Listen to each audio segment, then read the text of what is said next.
Good evening everyone. Very happy Independence Day to all of you. आज के इस खास दिन की बहुत बहुत शुभकामनाएं।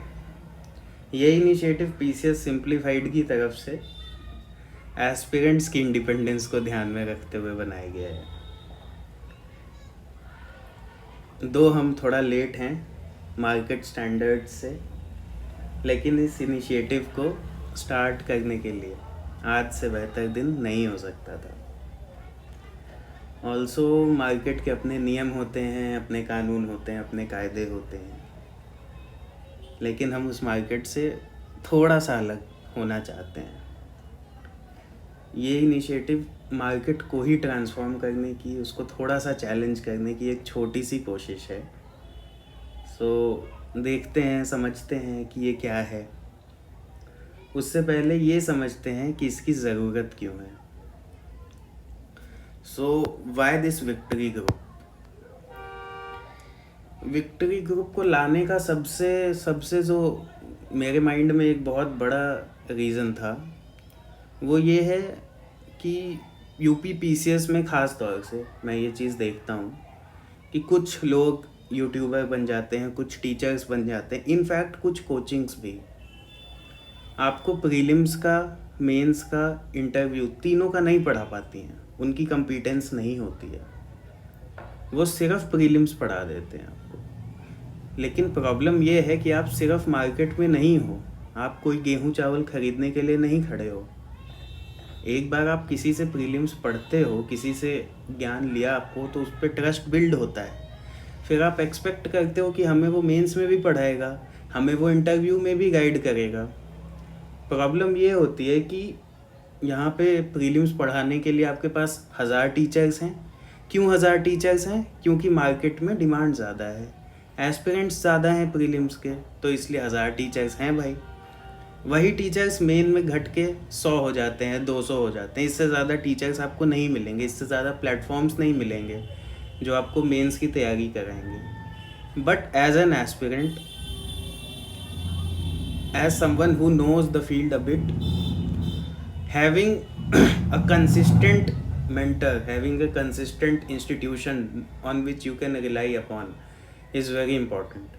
जो आपको प्रीलिम्स में भी गाइड करे, वो आपको जानता है ना, वो आपका मेंटर है, वो आपको मेंस में बेटर गाइड कर पाएगा। प्रीलिम्स और मेंस में कोई बहुत ज़्यादा फंडामेंटल डिफरेंस नहीं होता है। ओवरऑल आपको चीज़ें जो पढ़ी है उसको एक डिफरेंट फॉर्म में प्रेजेंट करना है, डिफरेंट फॉर्म में डिटेल करके आना होता है।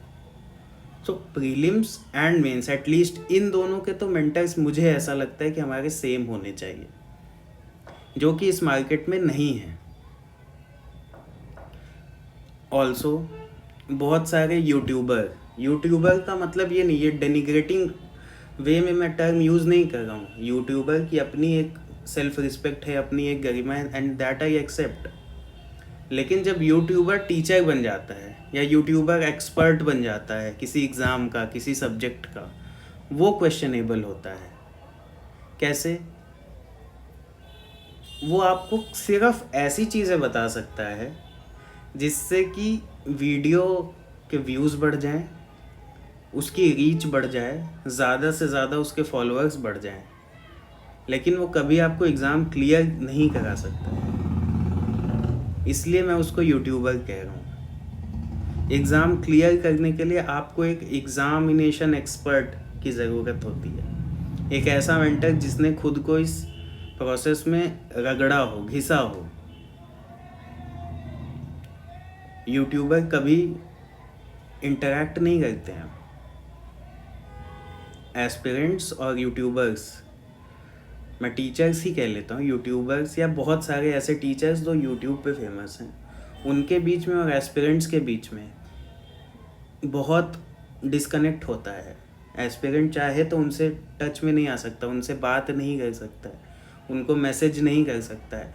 उनके साथ एक टीम लगी होती है जो कि आपके मैसेजेस, आपके कॉल्स उसको रिसीव करेगी, उस पर रिएक्ट करेगी, उस पर आपको आंसर देगी आपके क्वेश्चंस का।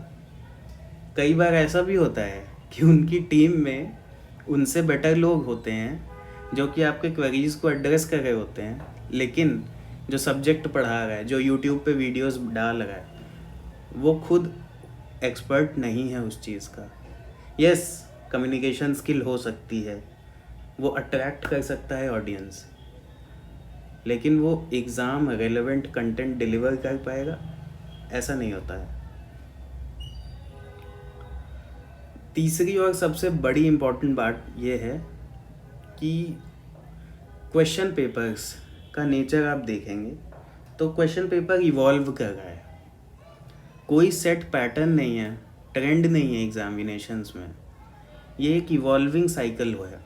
अब जैसे जैसे टाइम बढ़ रहा है, जैसे जैसे कमीशन में नए लोग आ रहे हैं, जैसे जैसे एग्जामिनेशन और इंटरनेट और ग्लोबलाइज्ड वर्ल्ड का इंटरफेस जो है बढ़ रहा है, वैसे वैसे पेपर का नेचर भी चेंज हो रहा है। ऐसा नहीं होता है कि पेपर का नेचर आपका कोई बैठ के आपके बारे में सोच रहा है या आपको इस पर्सपेक्टिव से देख रहा है कि हम कितना डिफ़िकल्ट बना लें, लेकिन change is the only constant, इसलिए पेपर चेंज हो रहा है। लास्ट ईयर का प्रीलिम्स का पेपर आप देखिए, बहुत बहुत डिफरेंट था वो 2023 का प्रीलिम्स का पेपर और 2024 का। अब अगर हम 2023 के स्टैंडर्ड से 2024 में बैठेंगे तो हमारे लिए पेपर क्लियर करना बहुत डिफ़िकल्ट हो जाएगा। 2024 में बहुत सारे लोगों का सिर्फ इसलिए सिलेक्शन नहीं हुआ क्योंकि वो पेपर पढ़ नहीं पाए पूरा। ऑफ कोर्स लेंदी था, लेकिन आप उसके लिए तैयार थे। आखिर जिनका हुआ वो उस चीज़ के लिए तैयार थे ना। आप एक सेट पैटर्न पे कब तक चल सकते हो? आपको कुछ तो स्टैंडर्ड चीज़ें पकड़नी पड़ेंगी ना। सेम मेंस के लिए होता है।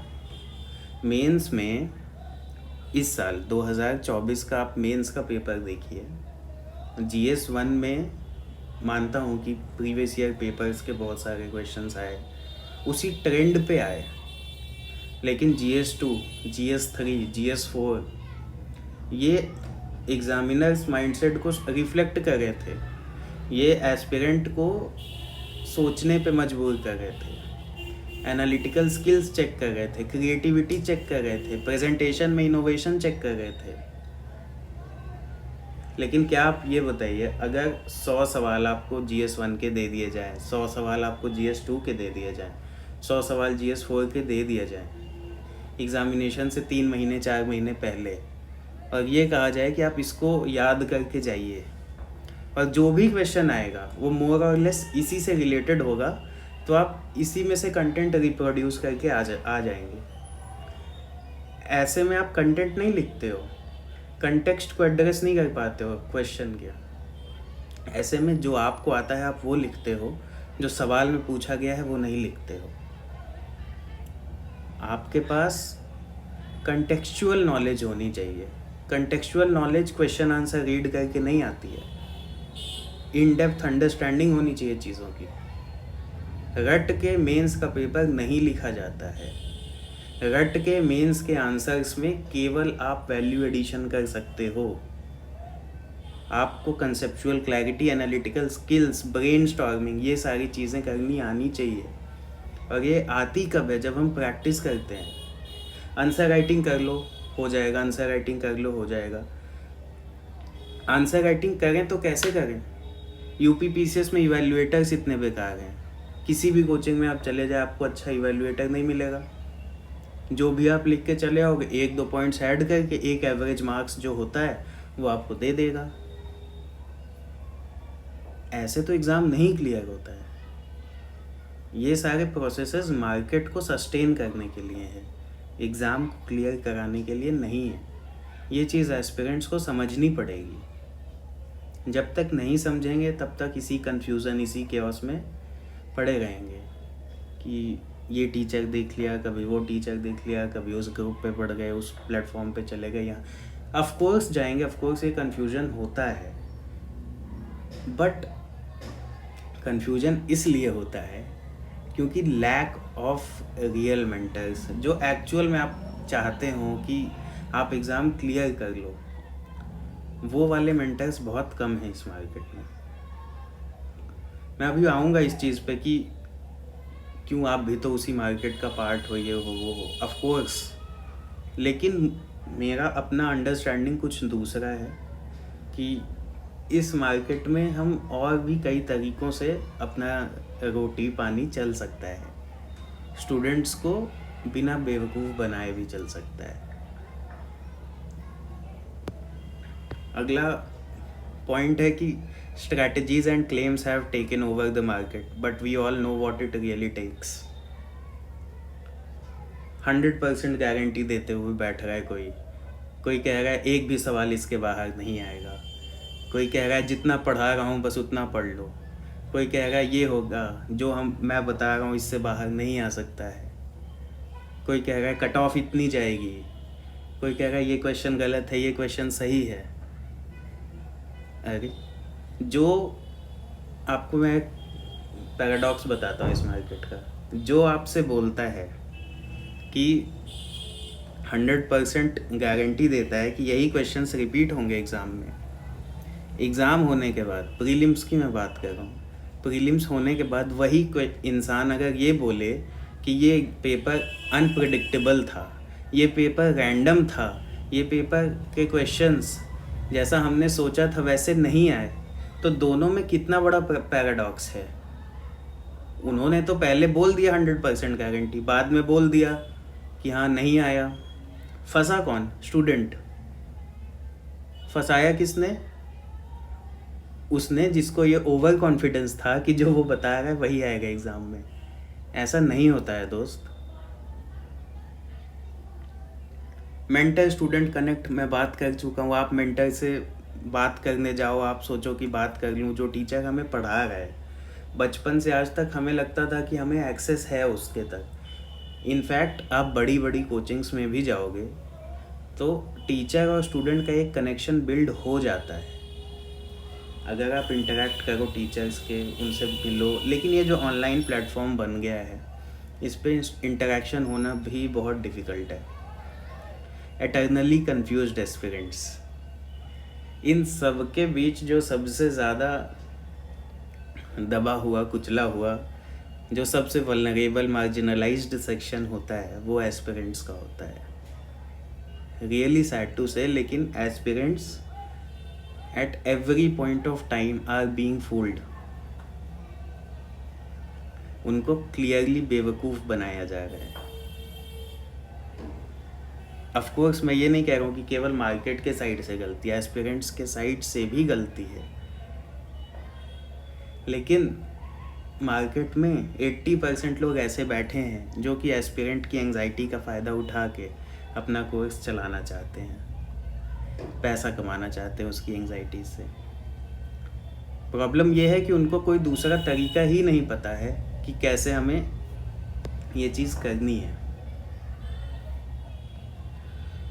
कैसे अपना घर चलाना है, कैसे रोटी कमानी है, उनको नहीं पता है।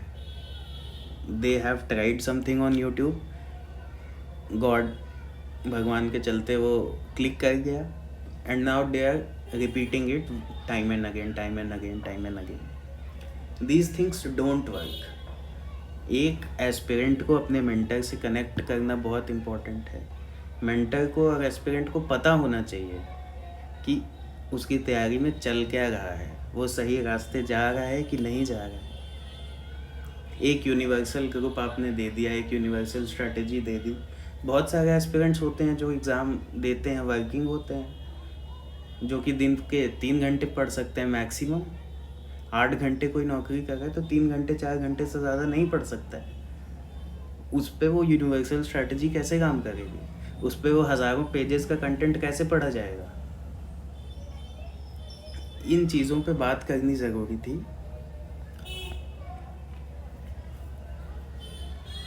तो इसी मतलब ऑल ऑफ दिस क्यूमुलेटिवली ले लें तो इसी की वजह से ये ग्रुप बनने जा रहा है।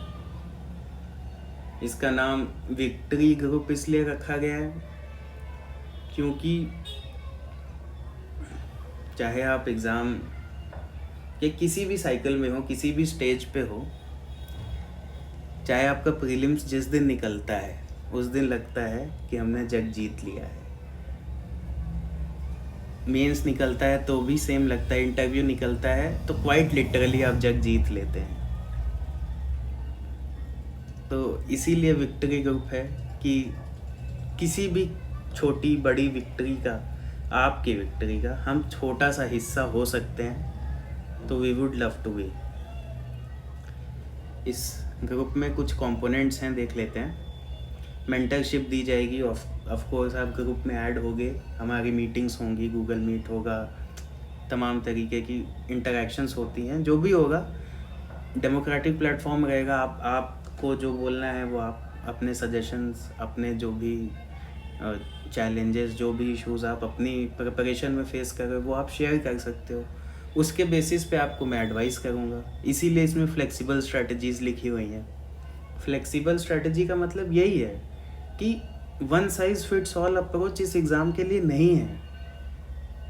अब सबको अपने अपने तरीके से तैयारी करनी पड़ेगी, और सब एक्चुअली में वही करते हैं। कोई ऐसा नहीं होता है कि जो बता दिया 100% उसी को फॉलो कर रहे हैं। बट एक सेंस ऑफ कॉन्फिडेंस इंस्टिल करने के लिए हर एक स्टूडेंट को ये तो पता होना चाहिए कि जिस रास्ते पे वो चल रहा है वो सही है या नहीं। वो चीज़ बताने के लिए वी आर हियर। जैसे मैंने कहा, ये सिर्फ प्रीलिम्स का ग्रुप नहीं है। थोड़ा लेट है, प्रीलिम्स के नज़दीक है, लेकिन ये प्रीलिम्स का ग्रुप नहीं है। ये कोई क्रैश कोर्स नहीं है।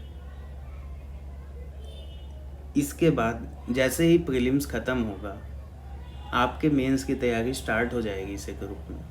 आपको इधर उधर भटकने की ज़रूरत नहीं है कि आंसर राइटिंग कैसे करनी है, कंटेंट कैसे बनाना है। मेंस के लिए जो भी चीज़ें ज़रूरी होती हैं, जो भी इम्पोर्टेंट चीज़ें होती हैं, वो आपको यहीं पे मिल जाएंगी, यहीं पे स्टार्ट हो जाएंगी। बहुत बड़ा एडवांटेज ये है कि आपका टाइम नहीं वेस्ट होगा।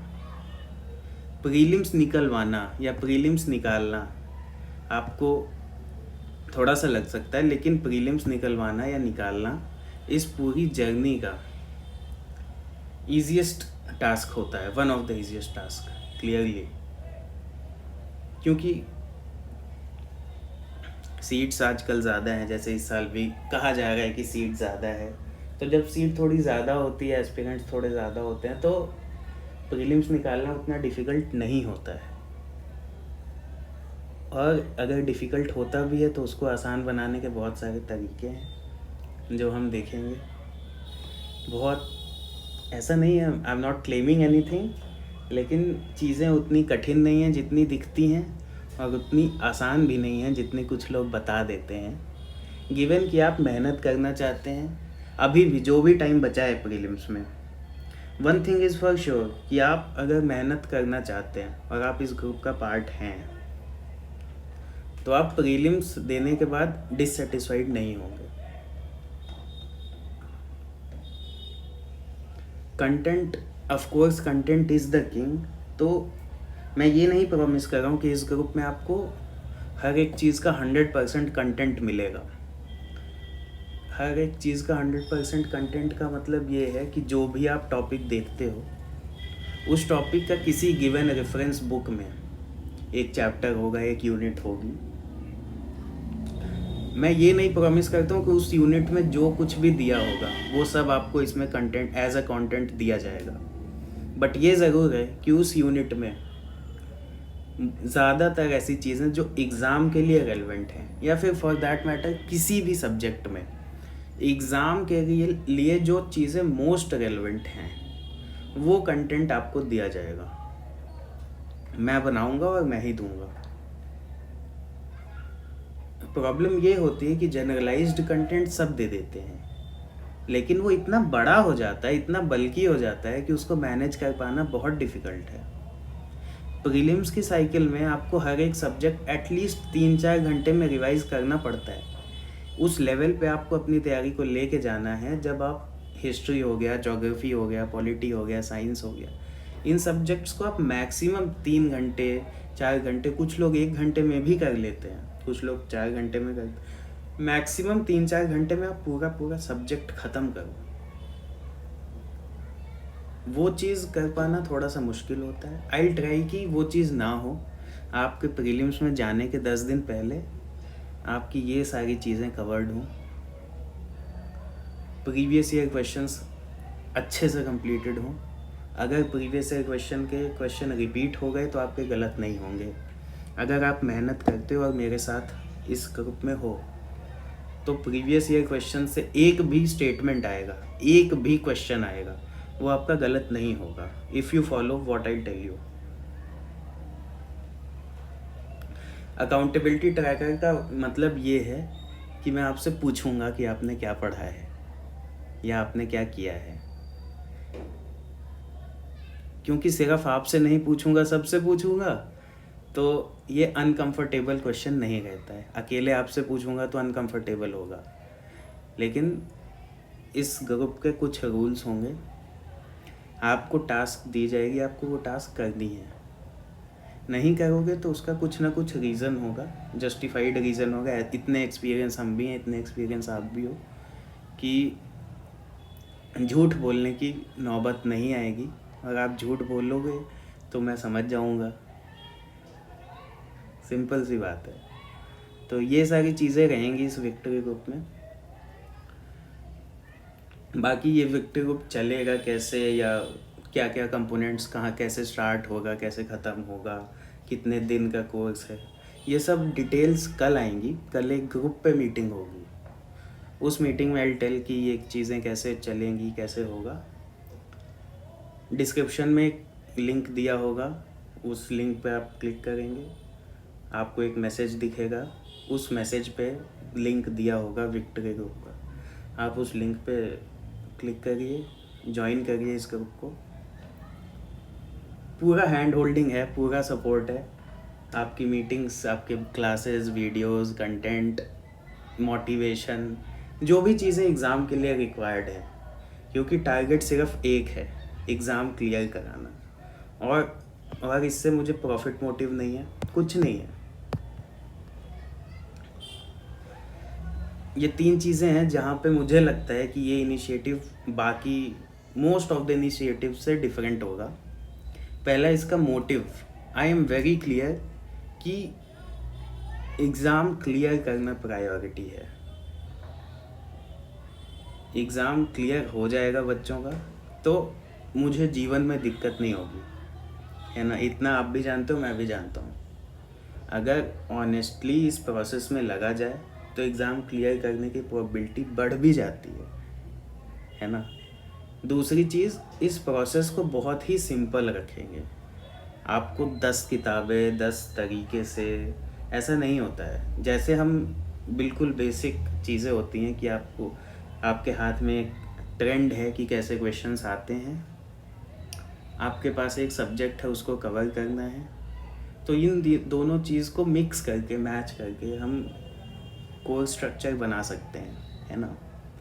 हम प्रिडिक्ट कर सकते हैं कुछ क्वेश्चंस नहीं प्रिडिक्ट कर सकते हैं, बट सिंपल रखना है। जो अनप्रिडिक्टेबल चीज़ें हैं उसको, उसके लिए भागने से पहले जो प्रिडिक्टेबल चीज़ें हैं, जो अपने हाथ की चीज़ें हैं, जो इजी चीज़ें हैं, उसको कलेक्ट कर लेना है। मैं ये नहीं कह रहा हूँ कि आप परफेक्शन की तरफ जाओ मत, आप बिल्कुल जाओ। परफेक्शन की तरफ तब जाओ जब आपने सभी टॉपिक में बेयर मिनिमम कर लिया हो। आप एक टॉपिक के परफेक्शन के लिए आप बाकी 10 टॉपिक की कुर्बानी नहीं दो, ठीक है। ये इस ग्रुप का प्रोसेस है। फोकस एक ही है कि execution is the only way forward. मैं कितना भी मोटिवेशन दे लूँ, कितना भी आपको स्ट्रैटेजी बता दूँगा, कितना भी प्लान बना दूंगा, 10 दिन का, 20 दिन का, 30 दिन का, 60 दिन का भी आएगा। 60 दिन के प्लान आने लगे, अब इसके बाद 30 दिन के आएंगे, 45 दिन के आएंगे, 10 दिन के आएंगे, 20 दिन के आएंगे, लास्ट के 1 हफ्ते के आएंगे। ऐसा नहीं, मैं आपको नहीं बताऊंगा कि क्या क्या करना है, लेकिन जब तक आप करोगे नहीं, आप ही मेन एजेंट हो।